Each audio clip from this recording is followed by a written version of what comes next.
Hello and welcome to the Clip classes. This is the chapter second, theory base of accounting, and it is the part 2. ठीक है, ये part 2 है of theory base and accounting का। तो अभी तक हम क्या पढ़ चुके हैं वो देख लेते हैं पहले। थ्योरी बेस ऑफ अकाउंटिंग में we have studied the general accepted accounting principles, basic accounting concepts. आज से हम शुरू करेंगे systems of accounting, basics of accounting, accounting standards and some GST related concept. हम ये अकाउंटिंग कॉन्सेप्ट्स पढ़ चुके हैं, business entity, money measurement, going concern, accounting period cost, duality, revenue realisation और recognition, matching concept, full disclosure, consistency, conservation या फिर prudence, materiality and objectivity. तो अभी हम पढ़ रहे हैं सिस्टम्स ऑफ अकाउंटिंग।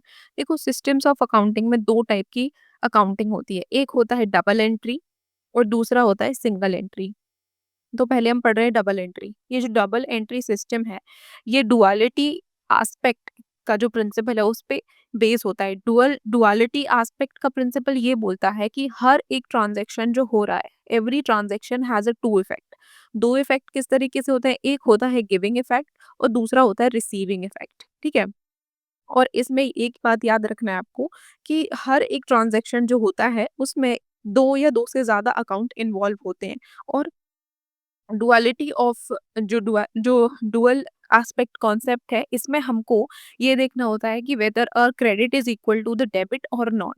ठीक है, तो एडवांटेजेस इसके क्या है, ये एक कंप्लीट सिस्टम है, डबल चेक करने में हमको हेल्प करता है। दूसरा जो है ये है एक्यूरेट एंड रिलायबल, ये फ्रॉड और एरर को मिनिमाइज कर देता है।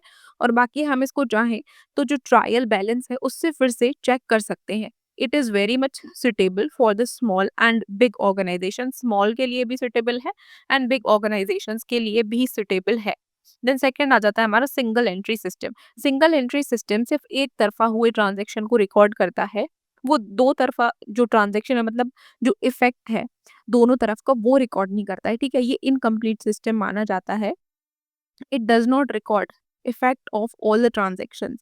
देखो, ये सिर्फ या तो पर्सनल अकाउंट या फिर जो कैश अकाउंट है, मतलब जो कैश बुक है, जो पर्सनल अकाउंट्स हैं और कैश बुक, इसमें सिर्फ यही मेंटेन की जाती है। ठीक है, और कोई यूनिफॉर्मिटी भी नहीं है, अनसिस्टमेटिक है, अनरिलायबल है। इसका एडवांटेज ये है बस कि ये सिंपल है, फ्लेक्सिबल है, स्मॉल ऑर्गेनाइजेशंस इसको यूज कर सकती हैं। फिर बेसिक्स ऑफ अकाउंटिंग में हम देखते हैं कि कैश बेसिस पे होता है। एक होता है कैश बेसिस पे और दूसरा होता है एक्रूअल बेसिस पे। अभी जो कैश बेसिस पे सारे ट्रांजैक्शन हो रहे हैं, मतलब हम ट्रांजैक्शन को कब रिकॉर्ड करेंगे, हम ट्रांजैक्शन को तब रिकॉर्ड करेंगे जब हमको कैश रिसीव हो गया है या फिर हमें कैश पेड हो सकता है। अब ये कैश देखो दो तरीके से रिसीव हो सकता है। या तो अभी गुड्स सप्लाई हमने कर दी है और हमको कैश मिल गया है, बाकी एक हमारा एडवांस में हो गया है। ठीक है, एडवांस में किसी ने हमें पेमेंट कर दिया है बट अभी तक हमने उसको गुड्स सप्लाई नहीं की है, मतलब अभी तक इकोनॉमिक एक्टिविटी नहीं हुई है। तो बस यही है कि कैश बेसिस में जो एक्चुअल इकोनॉमिक एक्टिविटी होती है उसको इग्नोर कर दिया जाता है। बाकी अभी थोड़ा सा देख लेते हैं कि इसका एग्जाम्पल है, जैसे कि किसी ने जो रेंट है दिसंबर का, वो जनवरी में ही पे कर दिया, तो इसको जनवरी में ही रिकॉर्ड कर लिया जाएगा। बट हम मतलब जो एक्चुअल रेवेन्यू रियलाइजेशन है वो तो कब होना चाहिए, वो दिसंबर में होना चाहिए, क्योंकि वो दिसंबर का रेंट है। जब तक दिसंबर नहीं चला जाता हमको कायदे से नहीं रिकॉर्ड करना चाहिए, बट वी आर रिकॉर्डिंग ये कैश बेसिस पे। हम जब हमको कैश मिलता है हम तभी रिकॉर्ड कर लेते हैं। ठीक है, और sales on the credit in January. देखो, जैसे जनवरी में क्रेडिट कोई कोई हमसे उधार में ले गया है समझो। ठीक है, तो हम इसको नहीं रिकॉर्ड करेंगे। क्यों नहीं रिकॉर्ड करेंगे, हम तब रिकॉर्ड करेंगे जब हमको पैसा मिल जाएगा, है ना। तो इसके प्रोज ये है कि ये सिंपल है। बाकी कौन से ये है इसके इम्पोर्टेंट चीज याद रखना कि it ignores the matching principal. ये मैचिंग प्रिंसिपल को इग्नोर कर देता है, और ये इग्नोर कर देता है जब एक्चुअल इकोनॉमिक एक्टिविटी होती है एंड जो प्रॉफिट है। ठीक है, ये जो एक्यूरेट प्रॉफिट कैलकुलेशन है, एक्यूरेट प्रॉफिट कैलकुलेशन हम नहीं कर सकते हैं कैश बेसिस से। सो यही लिखा है यहाँ पे, difference between the receipts and payments not the actual transaction. यहाँ पर कोई एक्चुअल ट्रांजैक्शन नहीं हो रहा है तब हम रिकॉर्ड कर लेते हैं, मतलब ये इनअप्रोप्रिएट है लार्ज ऑर्गेनाइजेशंस के लिए। बाकी दूसरा है एक्रूअल बेसिस पे। एक्रूअल बेसिस पे मतलब हम जो रेवेन्यू है या फिर कॉस्ट को तब रिकॉर्ड करेंगे जब जब मतलब हमें राइट टू रिसीव हो जाएगा। राइट टू रिसीव मतलब समझ रहे हो? राइट टू रिसीव का मतलब है कि जब आपको हक है कि आप पैसा ले सकते हो। अभी जैसे वो वाला एग्ज़ाम्पल देखा कि जनवरी में ही दिसंबर का रेंट पे कर दिया, बट अभी हमें हक नहीं है इसका। We don't have a right to receive क्योंकि अभी दिसंबर गया ही नहीं है। हाँ, जब दिसंबर चला जाए तब हम रेंट ले सकते हैं, तब हमको क्या है, वी हैव अ राइट। सो यही लिखा है यहाँ पे एक्रूअल बेसिस में कि जब हम हकदार हो जाते हैं। रेवेन्यू जो रिकॉर्ड रेवेन्यू और cost when they occur, not when the cash is received.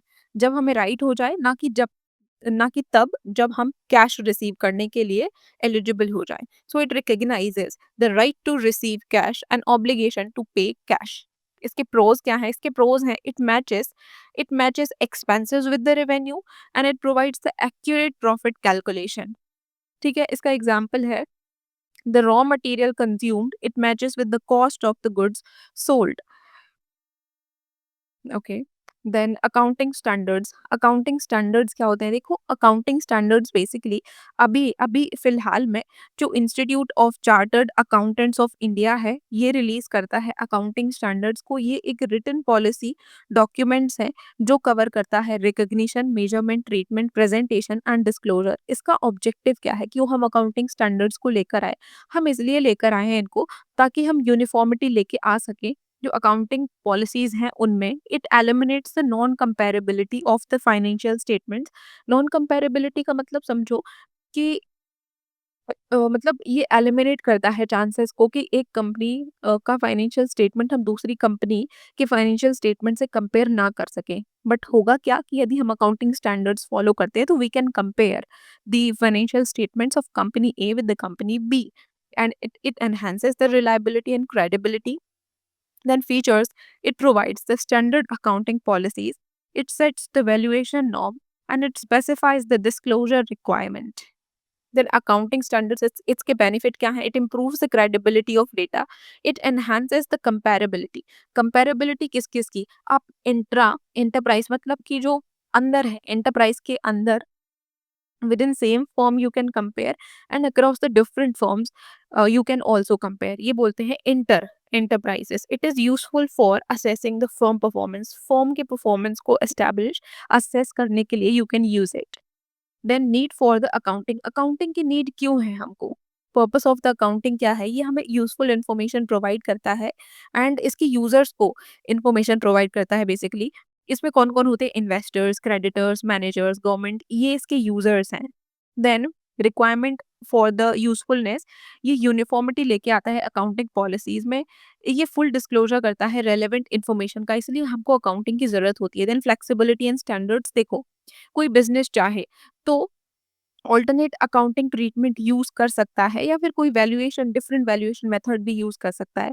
अभी जो accounting standards guide which alternative main true and fair view. मतलब जो हमारे अकाउंटिंग स्टैंडर्ड्स हैं वो हमें ये प्रेरित करते हैं कि हम ट्रू और फेयर व्यू जो कंपनी का है वो प्रेजेंट करें। फिर बेनिफिट क्या है? बेनिफिट ये है कि it brings the uniformity, it brings the transparency, comparability and in इन तीनों चीज़ों की वजह से जो हमारी इन्फॉर्मेशन है वो रिलायबल हो जाती है। लिमिटेशंस क्या है? ये थोड़ी सी लेस फ्लेक्सिबल है कि some accounting standards they are predefined and by following those paths it becomes less flexible and you must follow the rule and you have limited choices as well, so sometimes it becomes limited. फिर GST, ये थोड़ा-सा NCERT में दिया था तो कुछ लाइनें इसकी इम्पोर्टेंट है। जैसे जीएसटी एक डेस्टिनेशन बेस्ड टैक्स है, जो कंज़म्पशन ऑफ गुड्स और सर्विसेज़ दोनों पे ही लगता है और हर एक स्टेज पर ये लगता है। मैन्युफैक्चरिंग से लेके, सेल से लेके फाइनल कंज़म्पशन तक हर एक स्टेज पर जीएसटी लगता है, ठीक है? बट जो अर्लियर स्टेज पे पे पे किया गया टैक्स है, वो इनपुट टैक्स क्रेडिट के तौर पे वापस कर दिया जाता है, ठीक है?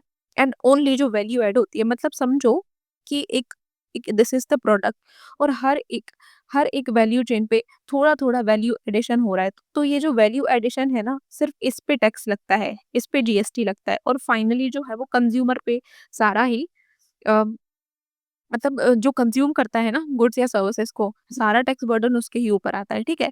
सो फाइनल जो कंज़्यूमर है वो बियर करता है टोटल बर्डन जो टैक्स का होता है, सो इसीलिए इसको बोलते हैं डेस्टिनेशन बेस्ड टैक्स। मतलब जो स्टेट जहाँ पर गुड्स और सर्विसेज़ कंज़्यूम हो रही है टैक्स वहाँ पर लगेगा। इसीलिए उस स्टेट को बोला जाता है प्लेस ऑफ सप्लाई। याद रखना है जिस स्टेट में जो टैक्स है लगता है, मतलब जहाँ पर गुड्स एंड सर्विसेज़ कंज़्यूम हो रही है वहाँ पर टैक्स लगता है, और उस स्टेट को बोलते हैं प्लेस ऑफ सप्लाई। देन जो डायरेक्ट टैक्सेस हैं इनके 2 टाइप्स होते हैं। एक है डायरेक्ट टैक्सेस, दूसरा है इनडायरेक्ट टैक्सेस। डायरेक्ट टैक्स मतलब कि इनकम टैक्स, और जो इनडायरेक्ट टैक्स है वही जीएसटी है। अब इसमें सेंटर के अलग टैक्सेस थे, स्टेट के अलग टैक्सेस थे, and some of the taxes have consumed in the GST, जैसे कि सेंटर का service tax, excise duty, CST, custom, और स्टेट का VAT, entry tax, octroi and luxury, ये अभी जीएसटी से रिप्लेस कर दिए गए हैं। और दूसरा देखते हैं कि जीएसटी कैसे-कैसे लगता है। इंटर स्टेट मतलब कि एक स्टेट से दूसरे स्टेट में जाने के लिए जो टैक्स लगता है वो आईजीएसटी होता है, ठीक है? अब ये जो आईजीएसटी है वो स्टेट और सेंटर दोनों ही आपस में मिलकर लगाते हैं। बाकी जो इंट्रा टैक्स है मतलब कि एक स्टेट है उसी में सप्लाई हो रहा है गुड्स एंड सर्विसेज का, तो इस पे जो एसजीएसटी है वो लगाती है स्टेट, और जो सीजीएसटी है वो लगाती है सेंटर। ठीक है? आई थिंक आपको समझ में आया होगा। Thank you so much. With this we are done with the second chapter, and more such videos go to Cliff classes. Thank you so much.